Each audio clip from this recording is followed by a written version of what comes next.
आदाब, नमस्कार। आप देख रहे हैं INN चैनल। मैं हूं शेख अहमद अली। इस न्यूज बुलेटिन में आइए नजर डालते हैं दिन भर की बड़ी खबरों पर। टीआरएस हुकूमत फिर एक मरतबा मरकज के खिलाफ धान के मसले पर धरने और एहतजाज मुनज़्ज़म करते हुए तेलंगाना से मुकम्मल धान की खरीदारी का मुतालबा करने का फैसला किया है।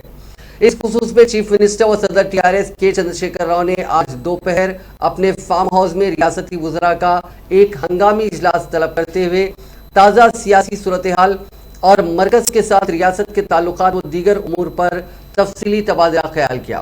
ज़राए के मुताबिक इस इजलास में शहर हैदराबाद में दस्तियाब वज़रा ने शिरकत की। इजलास में चीफ सेक्रेटरी सोमेश कुमार और फाइनेंस के सेक्रेटरी रामकृष्णा राव भी मौजूद थे। आज सुबह ही वज़रा को इस बात की इत्तला दी गई कि वो अपने दीगर मसरूफियात को ख़त्म करते हुए दोपहर तक ज़िले सिद्दीपेट के रवली में वाक़ चीफ मिनिस्टर के फार्म हाउस पहुँच जाएँ, जहाँ एक हंगामी इजलास मुनक्किद होने वाला है। वज़रा को बज़रिए फ़ोन ये इत्तला दी गई, जिस पर यह इजलास में हरीश राव, गंगुला कमलाकर, इंदिराकरण रेड्डी, प्रशांत रेड्डी, तलसानी श्रीनिवास यादव ने शिरकत की।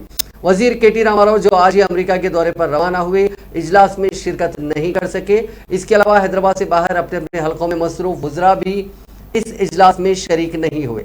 इस इजलास में चीफ मिनिस्टर ने कई अहम फैसले लिए, जिसके मुताबिक TRS लेजिस्लेचर पार्टी का एक इजलास पीर यानी 21 मार्च को मुनक्किद होगा। तेलंगाना भवन में ये इजलास 11:30 बजे दिन चीफ मिनिस्टर व सदर TRS के चंद्रशेखर राव की सदारत में मुनक्किद होगा। इस इजलास के इनेकाद के सिलसिले में चीफ मिनिस्टर की हिदायत पर पार्टी के तमाम अरकान असम्बली, अरकान काउंसिल और पार्टी के आमिला के अरकान, जिलाई सुदूर और जिला परिषद सुदूर नशीन, डिस्ट्रिक्ट सेंट्रल कोऑपरेटिव बैंक के सुदूर, रैतु बंधु समिति के जिलाई सुदूर को TRS LP इजलास में शिरकत की दावत दी गई।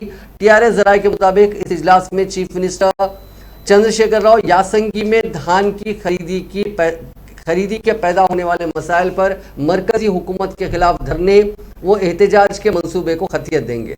इस इजलास के बाद चीफ मिनिस्टर और रियासती वज़रा पर मुश्तमिल एक वफद उसी दिन दिल्ली के लिए रवाना होगा, जहां वो मरकजी वज़रा और वज़ीर आज़म से मुलाकात करते हुए धान की खरीदारी का मुतालबा करेंगे। TRS ज़राए ने मजीद बताया कि लोकसभा और राज्यसभा में TRS के अरकान पार्लियामेंट इसी मसले पर एहतजाज करेंगे। चीफ मिनिस्टर का कहना है कि मरकजी हुकूमत पंजाब में पैदा होने वाली मुकम्मल धान की खरीदारी कर रही है, लेकिन तेलंगाना की धान की खरीदी के मामले में पसोपेश से काम लिया जा रहा है। उन्होंने कहा कि तेलंगाना में पैदा होने वाली मुकम्मल धान की खरीदी तक मरकज के खिलाफ रियासती हुकूमत अपना एहतजाज जारी रखेगी।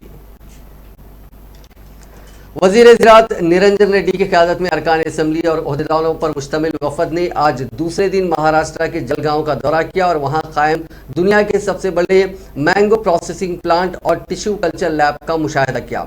इस वफ़द में TRS के अरकान असम्बली बालका सुमन, G वेंकट रमना रेड्डी, पेद्दी सुदर्शन रेड्डी और A वेंकटेश्वर रेड्डी भी शामिल हैं। इस मौके पर खिताब करते हुए वज़ीर ज़राअत ने कहा कि यहाँ जलगांव में दुनिया का सबसे बड़ा टिश्यू कल्चर लैब कायम होने के बावजूद तलब के मुताबिक किसानों को हर किस्म के पौधे सरबराह करने में नाकाम हो रहे हैं। उन्होंने कहा कि यहाँ पैदा किए जाने वाले मुख्तलिफ फल और फूल के पौधों के जरिए किसानों को हॉर्टिकल्चर की काश्त की तरफ राग़िब किया जा सकता है। उन्होंने कहा कि तेलंगाना रियासत जो धान की मुतबादिल काश्त की तलाश कर रही है, इस तरह का लैब तेलंगाना के लिए काफ़ी सूदमंद साबित होगा। उन्होंने कहा कि काश्त के साथ साथ प्रोसेसिंग यूनिट का क़याम भी इंतहाई अहमियत का हामिल है। उन्होंने कहा कि जलगांव में 544 मिलीमीटर कम बारिश के बावजूद यहाँ पानी का इस्तेमाल बेहतर अंदाज में होता है, इसलिए यहाँ के किसान मुल्क भर के लिए मिसाली साबित हो रहे हैं। उन्होंने कहा कि तेलंगाना में 900 मिलीमीटर बारिश पड़ने के बावजूद रियासत को खुश्क साली से मुतासिर समझा जाता है। उन्होंने कहा कि चीफ मिनिस्टर KCR ने सिर्फ 3 साल के अंदर कालेश्वरम प्रोजेक्ट को मुकम्मल करते हुए 600 मीटर बुलंदी तक पानी को मुंतकिल किया जा रहा है। उन्होंने कहा कि कालेश्वरम प्रोजेक्ट से शुमाली तेलंगाना के अलावा नलगुंडा जिला सरसब्ज व शादाब हुआ है, जबकि महबूबनगर जिले में तामीर होने वाले पालामुरू रंगारेड्डी लिफ्ट इरिगेशन प्रोजेक्ट से जुनूबी तेलंगाना को सरसब्ज व शादाब किया जाएगा। पानी है जो हाइड्रोपोनिक अपन बोलते हैं, हाँ न्यूट्रिएंट, तो ये दोनों का कॉम्बिनेशन है सर। ये hydroponic as well as vertical.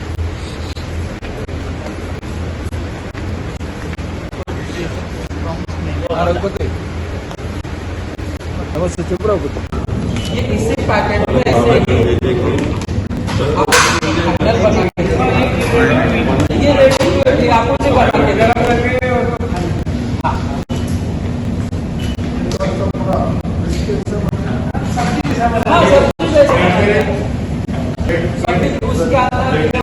हाँ हाँ सब मसाला फ्रिज है, अलग अलग होगा।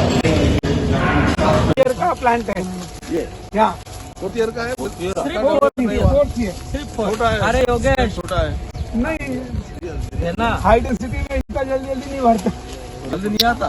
तो जल्दी आता लेकिन प्लांट इतना बड़ा नहीं होता ना उसमें, फ्रूट ज्यादा आते हैं। बाबा वही फोटो कब चालू हुआ? थर्ड ईयर से ready to plant material plant చేయడానికి సిద్ధం చేసినారు. ఈ సీజన్ నుంచి రైతాంగానికి ఇవ్వడానికి సిద్ధంగా పెట్టినారు. ఇది అతి భారీ సైజులో నిగనిగా మెరిచేటట్లుగా చాలా టేస్ట్తో ఉండేటువంటిది. ఇది ఇక్కడ దేశీయంగా వీళ్ళు తయారు చేసేటువంటి బ్రీడ్ ఇది.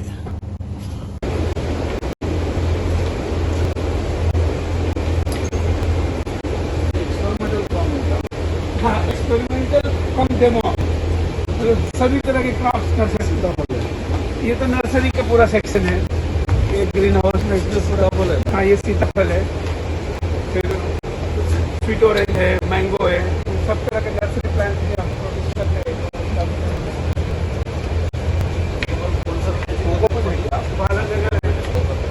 ये कुकुर में ये प्रोडक्ट है।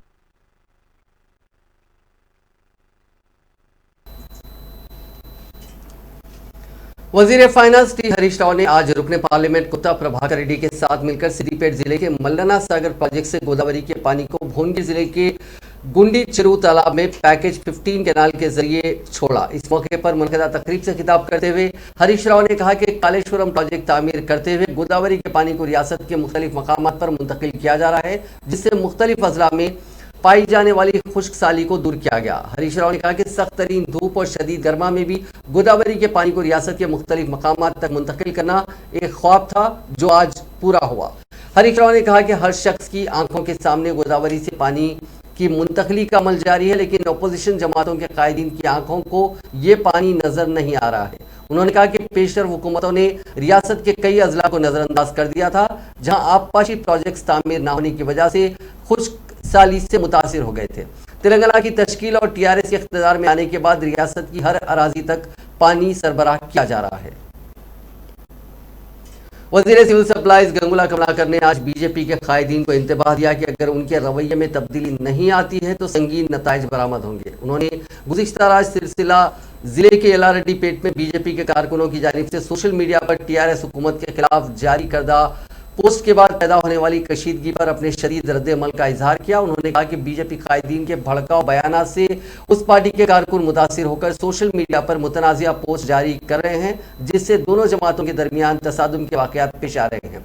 उसी तरह का वाक़या गुज़िश्ता रात येल्लारेड्डी पेट में पेश आया था। वज़ीर कमलाकर ने कहा कि मुस्तक़बिल में इस तरह के वाक़यात का अहाता करने पर बीजेपी कायदीन के खिलाफ सख्त कार्रवाई की जाएगी।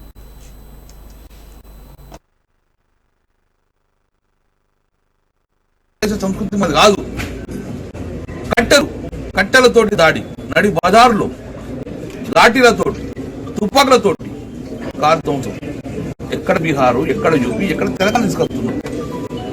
మీకు అధికారం కాంక్షతోటి మీ మొత్తం కూడా కనుమరుగైతున్న బీజేపీ తెలంగాణ రాష్ట్రంలో, తెలంగాణ రాష్ట్రం బీజేపీ కనుమరుగైతుంటే ఈ అంత అసహనం ప్రజల మీద వచ్చేది. చాలా తీవ్రంగా ఖండిస్తున్నాం. అండగా ఉంటది. మా ఒక్క కుటుంబ సభ్యుల్లో ఈ పార్టీ మొత్తం కూడా ఒక చిన్న కార్యకర్త గాయమైన కూడా బాధ మొత్తం తెలంగాణ కుటుంబం, తెలంగాణ కుటుంబానికి బాధ కలుగుతుంది. ఆ బాధను డెఫినెట్ గా మేము ఎక్స్ప్రెస్ చేసి వస్తుంది. కాబట్టి we all are with my cadre. మా కార్యకర్త కోసం మేము అందరం పరంగా పెడతాం. ఇది చాలా తీవ్రంగా ఖండిస్తున్నాం.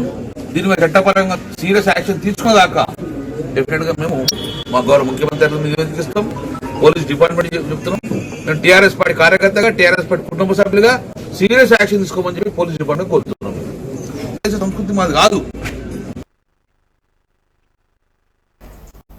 सोशल मीडिया पर पोस्ट के नतीजे में तेलंगाना की हुक्मरान जमात टीआरएस और बीजेपी के कारकुनों के दरमियान तसादुम राजनाथ सिलसिला जिले के येल्लारेड्डी पेट में पेश आया। पुलिस स्टेशन के हुदूद में दोनों जमातों के कारकुनों ने एक दूसरे पर हमला कर दिया, जिसके नतीजे में 2 अफराद जख्मी हो गए। तफसीलात के मुताबिक बीजेवाईएम मंडल के नायब सदर रामचंद्रा रेड्डी ने टीआरएस के खिलाफ बात पोस्ट किए और वजीर आला के खिलाफ नामुनासिब रिमार्क्स किए, जिस पर 3 दिन पहले टीआरएस के कारकुनों ने पुलिस स्टेशन में शिकायत दर्ज करवाई थी।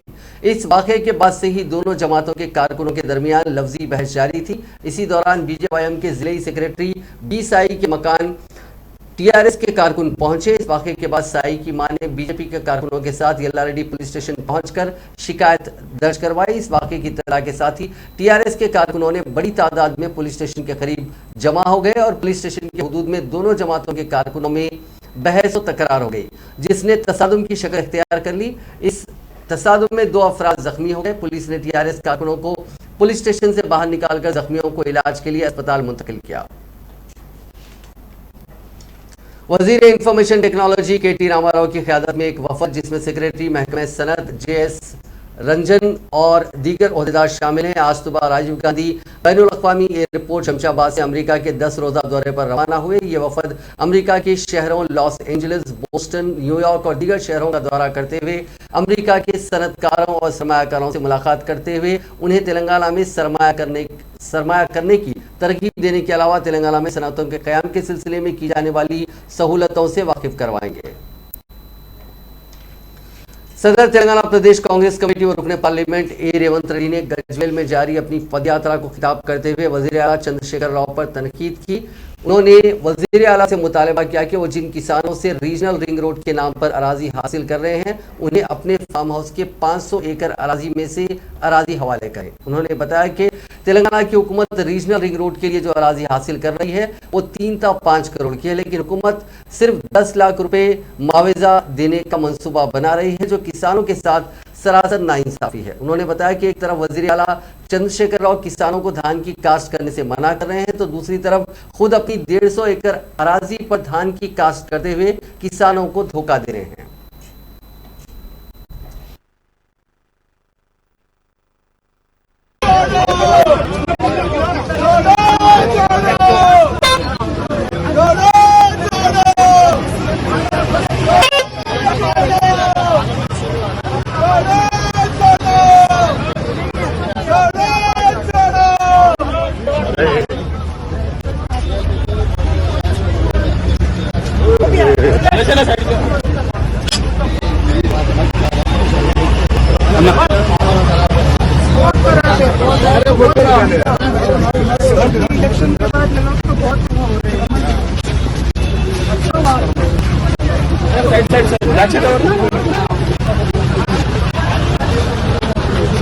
గ్రామాలలో 8 ఏళ్ళు అయింది నా కేసీఆర్ గారు ముఖ్యమంత్రి.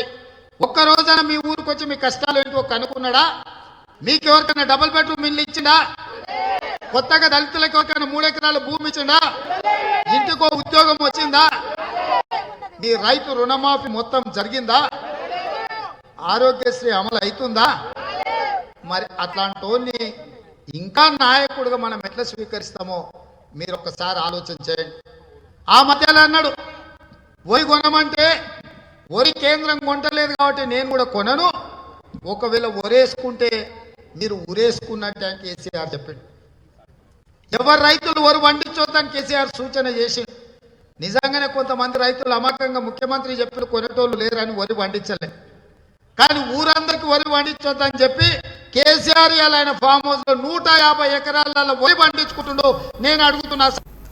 कांग्रेस के सीनियर लीडर व साबिक वजीर मोहम्मद अली शब्बीर ने कहा है कि कांग्रेस पार्टी इतवार को यल्लारेड्डी में एक बड़ा जलसे-आम मुनक्किद कर रही है, जो मनपुरू के तहत मुनक्किद किया जा रहा है। इसमें टीआरएस हुकूमत की किसान मुखालिफ पॉलिसियों को बेनकाब किया जाएगा।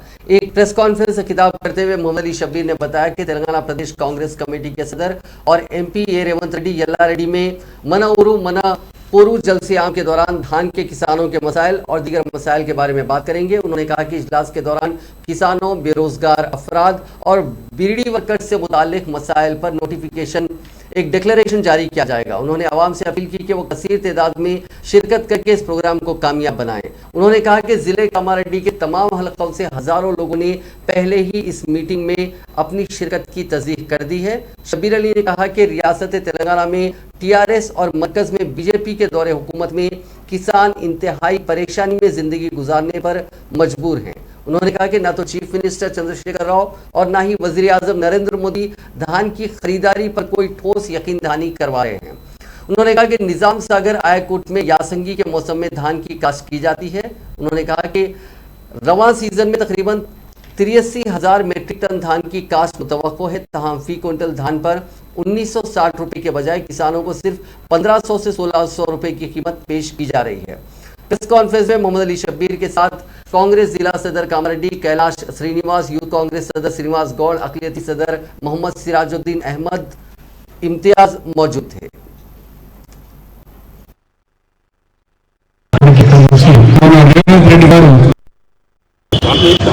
ఎల్లారెడ్డి నిజాం సాగర్ ఆయకట్టు కింద ఇక్కడ ఉన్న భాగస్వామ్య సంఘాల కూడా తెలంగాణలోని ఈ యాసంగి ఫస్ట్ మొదలు ఉంటుంది. ఇప్పుడు విచిత్రమైన పరిస్థితులు ఉన్నాయి. కేంద్రం ఉంటుంది, వారికి రాష్ట్రం ఉంటుంది, వారి సమాజ నిరంజన నియమం నాటకాలు చేస్తున్నారు కేసీఆర్ గారు మోడీ గారు. ఇద్దరు మహిళలు మంచినందుకు ఈ రైతులను భరోసా ఇచ్చి ఈ మరియు కొనుగోలు ఎలా చేయాలనే ఉద్దేశంతో కాంగ్రెస్ పార్టీ స్వయంగా మొత్తం పిసిసి డెలిగేట్స్ ఇక్కడికి వచ్చి ఒక డిక్లరేషన్ ఎల్లారెడ్డిలో कांग्रेस के कौमी तर्जुमान डॉक्टर दासाजू श्रावण ने कहा कि इंतखाबी हिकमत अमली के माहिर प्रशांत किशोर के मशवरे पर चीफ मिनिस्टर चंद्रशेखर राव ने 91,142 सरकारी मुलाजिमतों पर तकर्रुरात का ऐलान किया था। मीडिया से बात करते हुए कांग्रेस तर्जुमान ने कहा कि तेलंगाना की तश्कील के बाद रियासत के बेरोजगार नौजवान गुज़िश्ता 8 साल से सरकारी मुलाजिमतों पर तकर्रुरात के नोटिफिकेशन का बेचैनी से इंतजार कर रहे हैं। 8 साल बाद रियासत में 91,000 मुलाजिमतों पर तकर्रुरात का ऐलान चीफ मिनिस्टर ने बेरोजगार नौजवानों की हमदर्दी में नहीं किया, बल्कि इंतखाबी हिकमत अमली के माहिर प्रशांत किशोर की जानिब से किए गए सर्वे के बाद किया। मुख्यमंत्री साहब का बयान सुने थे, वो बयान में क्या बोला था? पूरे 90,000 का जो है नौकरी उन्होंने रिक्रूटमेंट करने के लिए इमीडिएटली नोटिफिकेशन डालने के लिए हम तैयार है और नोटिफिकेशन डालेंगे बोल के एक बयान दिया था। मगर आज तक भी वो नोटिफिकेशन का नजरअंदाज नहीं है। ये बात क्यों बोल रहे बोले तो कल परसों जो चीफ सेक्रेटरी साहब सेक्रेटेरिएट में एक मीटिंग लगा के जब उन्हें बोल रहा है कि हर डिपार्टमेंट में कितने खाली है और कौन से रिजर्वेशन कैटेगरी के हैं, उसका रोस्टर पॉइंट्स क्या है, वो सब आइडेंटिफाई करने के लिए जो है एक नोडल ऑफिसर को अपॉइंट करो, करने के बाद में पूरा वैकेंसीज, रोस्टर पॉइंट्स, रिजर्वेशंस और उसका एलिजिबिलिटी क्या है, ये सब चीज़ें फैसला करने के बाद जो है सो एक रिपोर्ट तैयार करके फाइनेंस डिपार्टमेंट को दो।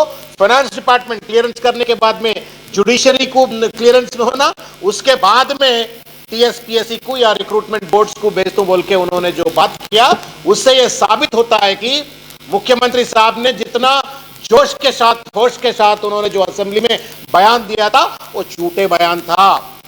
तैयार नहीं थे रिक्रूटमेंट करने के लिए। अगर वो तैयार होता तो आज चीफ सेक्रेटरी क्यों मीटिंग लगा करके कितने खाली है आइडेंटिफाई करो, कितने कौन से रिजर्वेशन कैटेगरी के खाली हैं आइडेंटिफाई करो, कितने रोस्टर पॉइंट्स देना डिफाइन करो, नोडल ऑफिसर को अपॉइंट करो, ये सब चीज क्यों बता रहे हैं?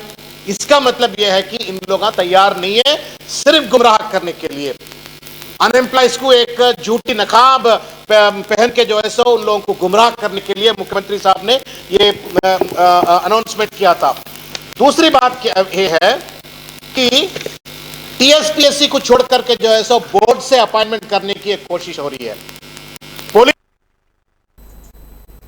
साबिक सदर भारतीय जनता पार्टी आंध्र प्रदेश एन इंद्रसेन रेड्डी ने वजीर आला चंद्रशेखर राव को झूठों का शहंशाह करार देते हुए कहा कि वजीर आला ने ऐवान असेंबली को अपने झूठ के लिए इस्तेमाल करते हुए असेंबली की तौहीन की है। मीडिया से बात करते हुए इंद्रसेन रेड्डी ने कहा कि सरकारी मुलाजिमतों पर तकर्रुरात का ऐलान केसीआर का साल का सबसे बड़ा फरेब है जो तालीम याफ्ता बेरोजगार नौजवानों से किया गया है।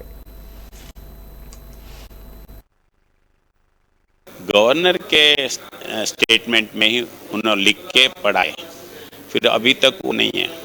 उनको आर्टिजन्स के रूप में रोजाना सता रहे, उनके लिए कुछ पेपर नहीं लाए।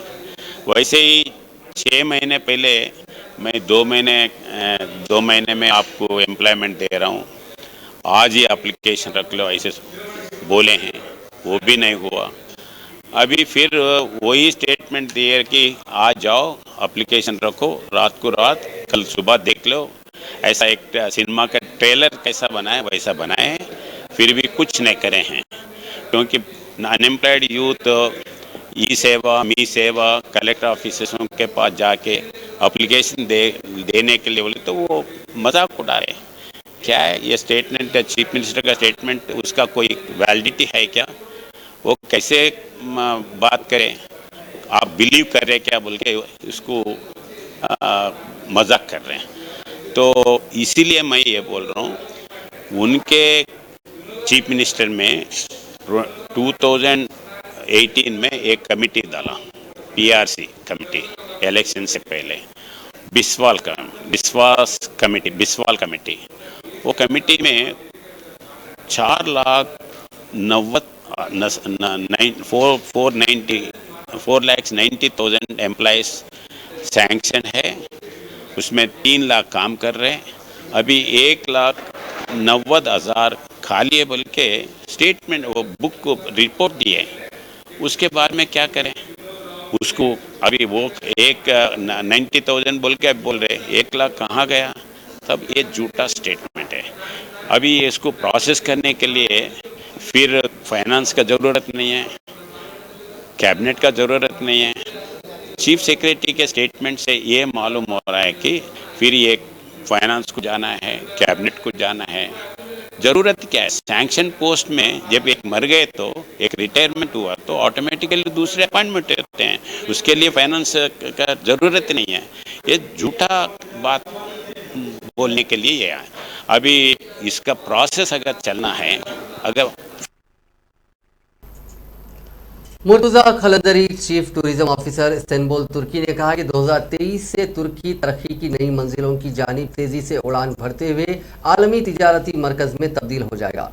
तुर्की न सिर्फ सियाहत बल्कि सनअतों, इंफॉर्मेशन टेक्नोलॉजी, तालीम के मैदान में आलमी क़यादत की दावेदारी का अपने आप को अहल साबित करेगा। मुर्तजा खलदरी आज हैदराबाद में हाशमी ग्रुप के रोड शो के मौके पर मीडिया से बात करते हुए कहा कि तुर्की में महफूज सरमायाकारी के बेहतरीन मौके बशमूल शहरियत की सहूलत मौजूद है। Chief executive officer Hashmi group तुर्की तजम्मुल हुसैन ने कहा कि तुर्की में रियल एस्टेट तिजारत में सरमायाकारी ज़बरदस्त नफा बख्श है।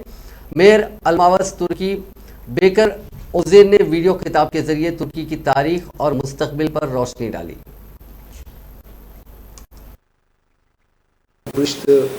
Around the world, peaceful, sustainable world, not only Turkey. And Turkey also very good on the textile business, and I know India is also very good textile business. But Turkey is the good part, easy to shipping to all around the world, Europe, America, Canada, England, all around the world. Again, Turkey is the opportunity countries, peaceful countries. I think Turkey is the one of the best hospitalities around the world. I'm calling from here to all my Indian brothers, sisters. Turkey is calling you, come to Turkey, invest Turkey, get a Turkish citizenship, and stay with us with peaceful. Thank you. Up to Zone 6, especially Zone 6, government have a very good support if somebody invest.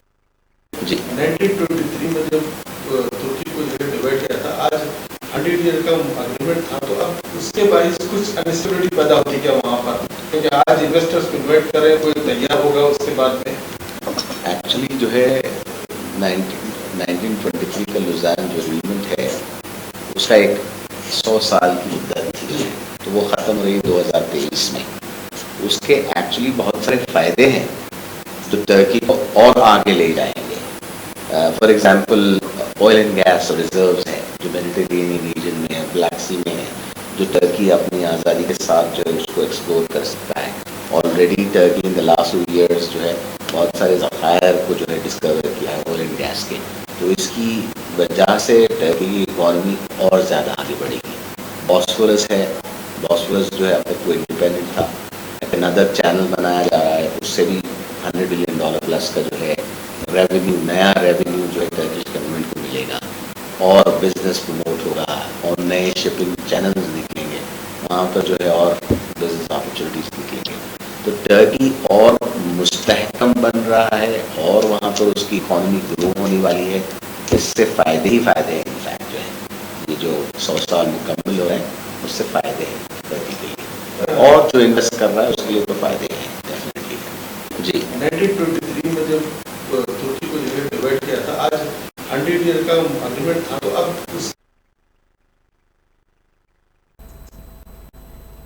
मरकजी हुकूमत ने Telangana high court के जज के तौर पर हैदराबाद के senior वकील मिर्जा सफीउल्लाह बेग के नाम को मंजूरी नहीं दी।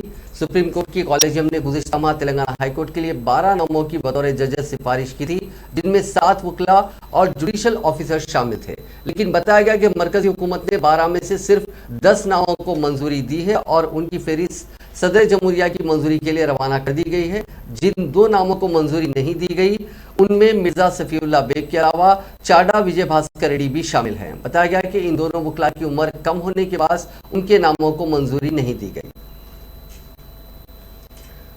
हैदराबाद में आज तकरीबन पूरे शहर में गर्मी की लहर देखी गई, लेकिन कुछ इलाकों में जोरदार बारिश हुई। आइए देखते हैं कुछ झलक के।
शहर हैदराबाद में 24 से 27 मार्च होने वाले विंग्स इंडिया एयर शो में A350 तैयारे को रखा जाएगा। ये तैयारा तवील सफ़र के लिए जाना जाता है। शहर हैदराबाद के बेगमपेट एयरपोर्ट पर यह शो होगा, जिसमें सिंगल एजिल A220 तैयारे को भी रखा जाएगा। विंग्स इंडिया एशिया का हवाबाजी का सबसे बड़ा शो है। इस शो के पहले 2 दिन तिजारती मकासद के लिए होंगे, जबकि बकिया दिन अवामुन्नास के लिए होंगे। वजारत शहरी हवाबाजी और federation of Indian chambers of commerce and industry यानी फिकी की जानिब से विंग्स इंडिया का 5वां एडिशन मुनक्किद किया जा रहा है। तेलंगाना के आदिलाबाद मुस्तकर में वाक़े नटराज थिएटर में जुमे के दिन दी कश्मीर फाइल्स की स्क्रीनिंग के दौरान उस वक्त हल्की सी कशीदगी फैलने की इत्तलात हैं जब 2 ग्रुप्स ने नारेबाजी की। इत्तलात हैं कि बाज़ नौजवान जो फिल्म देख रहे थे हिंदुस्तान और पाकिस्तान जिंदाबाद नारे लगाए और मुतज़ादिम हो गए, जिसके बाद हालात कशीदा हो गए। थिएटर के मालिकीन ने पुलिस को इत्तला दी, पुलिस पहुंच गई और दोनों ग्रुप्स के नौजवानों को काबू कर लिया गया। जिला पुलिस आदिलाबाद की जानिब से लोगों को मुतल्ला किया गया है कि बाज़ अनासिर अवाम के दरमियान फ़िरका वाराना हम आहंगी को मुतासिर करने के लिए मॉर्फिंग वीडियोस बनाते हुए post WhatsApp, Facebook, Instagram, Twitter वगैरह पर वायरल कर रहे हैं। पुलिस ने शहरियों से अपील की है कि उन झूठे प्रोपेगेंडों पर यकीन ना करें। अगर आपको इस तरह के मजहबी जज्बात को ठेस पहुंचाने से मुतालिक पोस्ट उसूल होते हैं तो पुलिस को फौरी तौर पर शिकायत कर सकते हैं। नाजरीन, इस न्यूज़ बुलेटिन में बस इतना ही। देखते रहिए INN चैनल।